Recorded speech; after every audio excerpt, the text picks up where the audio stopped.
This video is going to be on something I had been meaning to address because someone asked me to some time back, and I unintentionally haven't done that until now. And it's on how to deal with nocturnal panic attacks, anxiety, panic attacks in general. And before I relate some of the things that I have learned, first and foremost is prayer. Absolutely is prayer. So, nocturnal panic attacks. And most people that have these, a lot of times, are people that are dealing with the outcome of this world not being quite what it was told to them to be. And this could have happened many years ago, like it had me.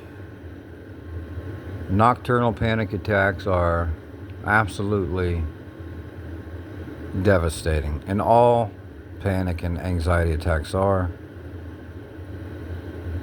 But I would relate the nighttime ones, when you wake up with it, to be the worst, in my opinion, in my experience, of all three of those categories.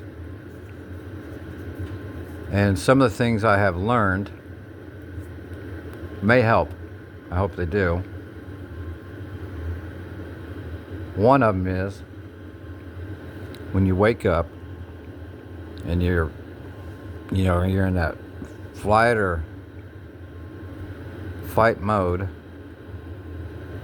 your heart is racing and you're just petrified and you don't even know why. And most likely because of a nightmare that you can't even remember at that time. But I found one of the worst things you can do is actually sit up and walk around the house, because your bodily functions when you stand up out of bed increase anyway. So what you will do is compound these afflictions that you're having in that moment. Everything will get even faster yet. So if you can, just lay there.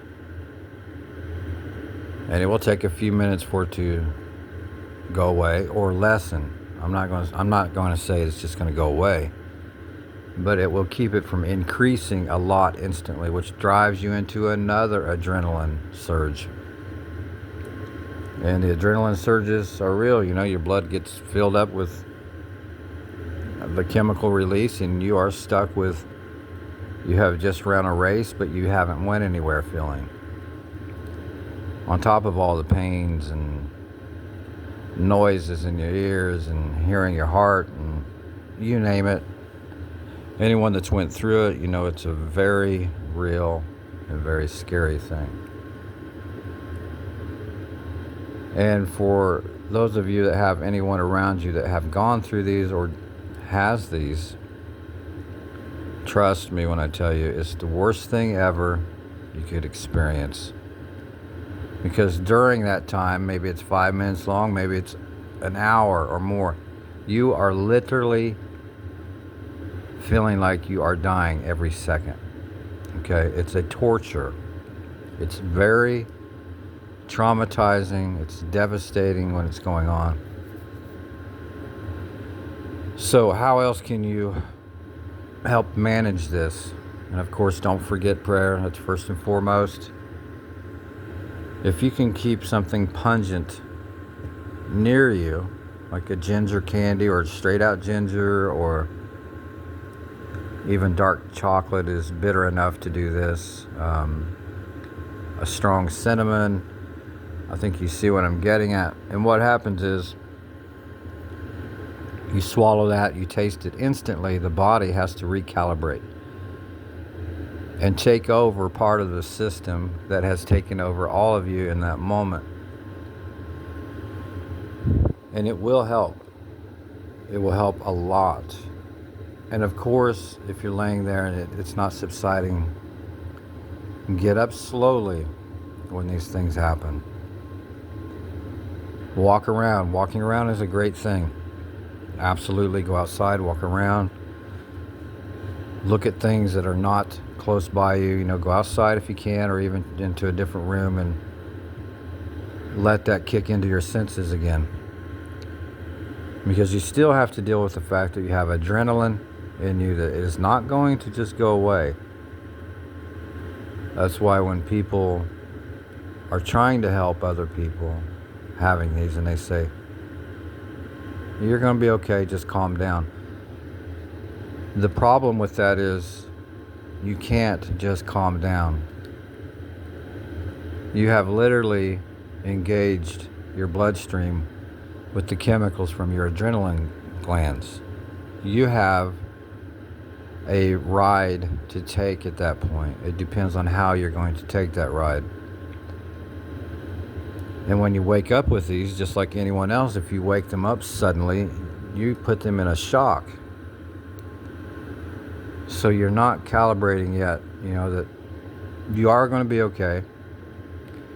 And you are. You're okay every time these happen, but they're a bad deal. They're very bad. But if you can do some of that, that will help. And I'm not going to cover everything, but I might make another video. But changing your mindset instantly with food, and it needs to be something bitter or strong, even if you have nothing around and you just go in there and bite a piece of onion. Your mind has no choice but to jump in there and override some of the system that is overriding you completely in that moment. And people that have these are people that are very self-aware of everything. You're the kind of people that the things that bother you won't bother other people. You could eat a little bit too much and hear your heart beating faster, or even hear it in your ears, when everyone else is also hearing and feeling the same way, but they don't notice it or get freaked out. If you can tell yourself that, hey, I should be able to feel my heart going faster, and I'm just too self-aware.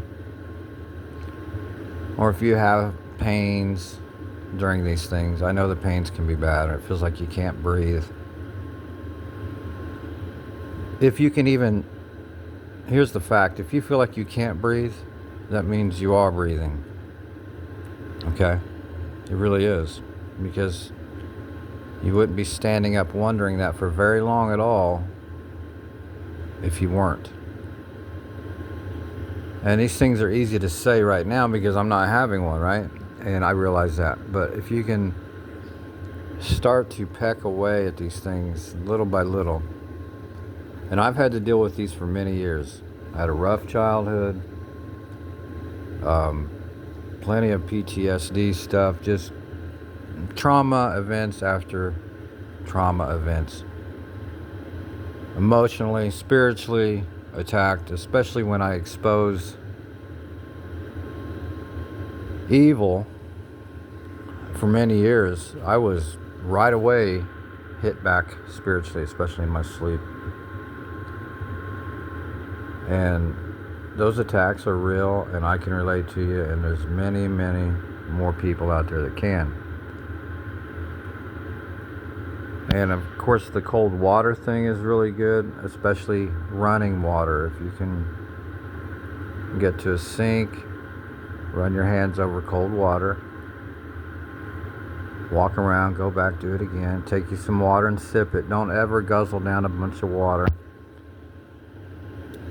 Because if you do a big glass of water, what will happen is your body has to kick in and work hard, and it starts pumping things faster and harder, and you're going to hear it, you're going to feel it, and it's going to freak you out even more. Sip water. Cold water. I was going to mention some triggers. People that are self-aware to these extremes of their bodily functions, the heartbeats, the breathing. There's so many things, right? The foods that we have nowadays are very bad for people that have panic disorders.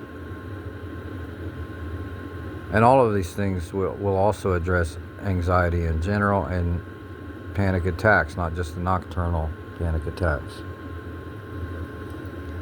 Our foods are very toxic right now. Even if you are eating what we would consider good foods, they have toxins in them. And since your body is very self-aware and you are, you're going to notice these things as they start to build up in your body, because your body will want to push them out quicker than other people do. Some people can eat pizza every day and seem to be fine. You can have one slice and feel like it sent you over the edge somehow. And it really does. It will increase, your breathing, how you feel. You may feel nauseous for a minute. Keep in mind, a lot of people can eat a bunch of food that is pure garbage and feel nauseous and not make them feel anxiety. They are numb to that somehow. And that's not to put them in a bad light, but so where's I going with that? So if you eat in moderation, even good food, your outcome's going to be way better, because your body is going to be way cleaner, is going to function way better, which will help keep you from getting panic attacks. Because a lot of times you're noticing things after you eat or after you drink something. These high sugars, the too much caffeines, and like I said, even good food. You can eat too many green beans and have a not so good outcome, okay? And these are just hard facts. And you have to make sure you empty your bodily functions, okay? Definitely make sure you pee before bed. Holding your pee can cause your body to kick in adrenaline. Not very many people are aware of this, but if you hold your urine, it bleeds back in through your system. And what is in your pee? Well, everything the body said was no good, basically. So you freak your body out by holding your urine. It bleeds back into your system, back into your bloodstream. And your adrenaline glands will slightly start to release, because it's trying to say, hey, go pee. So if you're one of those people that will lay there in bed, no matter what age, male or female, if you hold your urine, you are going to be prone to panic attacks. It will help increase that, without a doubt. It also goes for the other functions. Make sure you empty your body. And they're going to tell you, well, if you use the bathroom every 2 or 3 days, it's pretty normal. That is not normal. I don't care what any doctor says. That is not normal. You're not eating enough of something, fibers, or you're probably just not getting enough water. I hope this helps, and my apologies for not making this video sooner. And always pray. None of this is to take away from prayer. In fact, I prayed to find out ways how to come out of this, because I've had to deal with this for many years.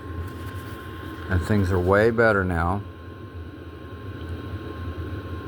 And for the people that have people around you that are going through these things, keep in mind, this is a devastating thing they go through. It's not minor at all. And what they're feeling when they're having these attacks, it's really hard to comfort them. One of the best things you can do is tell them, okay, I'll walk with you.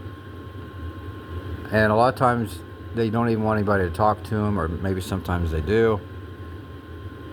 The thing is to just be there with them and get them active in something. Your being there at all is an activity for them that helps and get rid of some of this adrenaline rush. And it's not a good thing to ever tell them, well, just calm down, you'll be okay. That usually makes it worse, because they want to calm down, but they can't. There's an actual chemical that has been released into the body that has got them on a roller coaster ride without their permission. So you'll have to take that ride with them. And now some people, it may help them to tell them, maybe not calm down, just tell them you're going to be okay. That'll be all right. But to tell them calm down usually makes them feel worse, because then they keep realizing that I'm trying to and I can't. I'm trying to, but I can't. So then they get even more involved, and the adrenaline glands will keep producing numerous shots of this stuff into your bloodstream.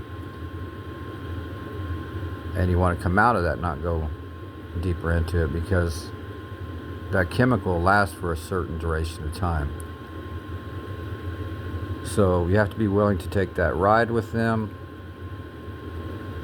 And if you are someone that has these and you're by yourself, which I completely can relate, one of the best things I have found is to go outside. And if you can, if you have headphones, put you some music on that drowns out the sounds that you're hearing. Take you some water, and something bitter, or like I was saying earlier, to help change your mindset, because the mind will take over. The taste buds have to kick in, and then the nervous system has to start digesting. It will cancel out some of that effect. As always, if you have a question or comment, feel more than welcome to leave one, and if I can get back with you, of course I will. The comment sections have really gotten out of hand as far as not seeing comments or being able to send them. But my email is always available to anyone that needs my help or prayers, and I am at theworldisalie007 @gmail.com, and that's all small letters. Have a good day.